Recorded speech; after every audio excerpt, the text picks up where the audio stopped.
fokus ke sini.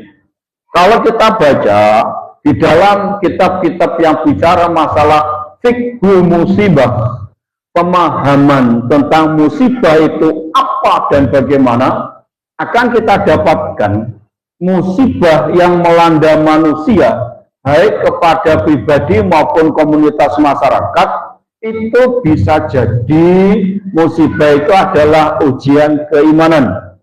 Yang kedua, peringatan agar manusia kembali ke jalan yang benar. Yang ketiga, itu semacam azab atau hukuman. Soalnya, tolong dihafalkan, ini besok menjadi soal akhir semester. Musibah yang pertama bisa jadi ujian iman. Ini bisa dilihat firman Allah dalam surat Al-Ankabut yang kedua itu, akhasibana sayudraku ayakulu amanna wa hum la yuftanun. Apa manusia menyangka kalau sudah menyatakan dirinya iman, mereka tidak mendapatkan fitnah alias ujian? Itu dalam penjelasannya, semakin orang itu kualitas imannya bagus, maka semakin berat ujian yang akan didapat. Ujian paling berat itu terjadi pada para nabi, karena nabi itu memiliki kualitas iman yang amat sangat bagus. Nah, apa tadi musibah mananya? Ujian keimanan. Yang kedua, Bapak Ibu, sekali lagi mohon fokus ke sini. Ujian itu bisa dimana peringatan dari langit, dari Allah, agar manusia sadar kembali pada jalan yang benar, agar manusia bersikap lebih merendahkan diri.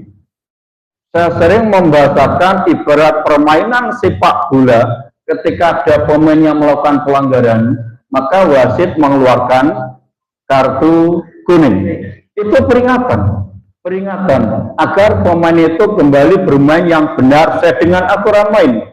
Bisa jadi Bapak Ibu, musibah, malapetaka, bencana, problematika apapun yang ada pada diri kita atau komunitas di mana kita berada, itu adalah kartu kuning dari langit agar manusia kembali pada aturan yang benar.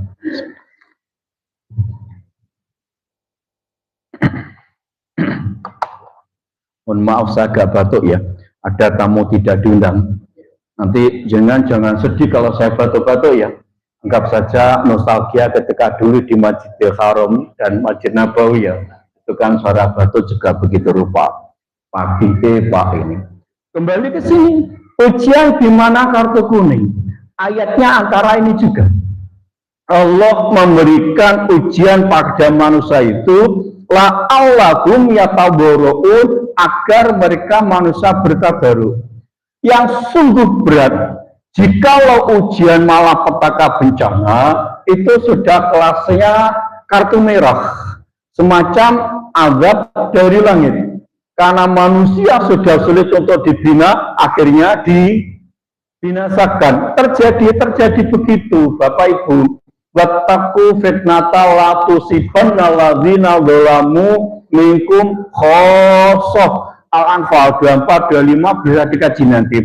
Takutlah akan malapetaka dan bencana yang tidak hanya menimpa pada orang-orang yang belum saja di antara kamu. Ilustrasi ayat ini Bapak Ibu, kalau misalkan Trenggalek pernah mengalami sejarah pahit, terjadi banjir yang besar. Ingat tahun berapa itu? Ya, tahun-tahun itu ya. Itu kan menjadi musibah yang sangat luar biasa. Banjir yang datang itu tidak akan pilih-pilih. Ini imam masjid, ini tukang ngaji, ini guru ngaji, ini dermawan, banjirnya akan berpirau, akan belok, tidak, semuanya dihantam banjir. Kenapa? Kesalahan orang soleh adalah diam ketika melihat banyak kemungkaran. Dulu Trenggalek, Kondang pun jadinya luar biasa, bukan ya? Terjadi illegal logging yang sangat aktif, yang sangat masif. Orang-orang soleh mengatakan yang penting saya tidak ikut-ikutan. Tidak bisa Bapak Ibu, jangan aman di zona nyaman. Jangan mencari kemudahan saja.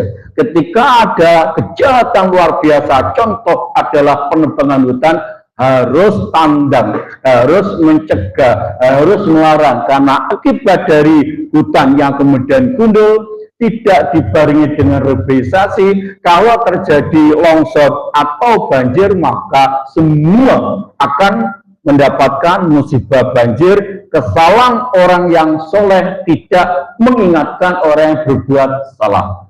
Itu musibah, sudah di mana hukuman. Itulah musibah, Bapak Ibu. Kembali ke sini, sekali lagi kembali ke sini. Walakot dan sungguh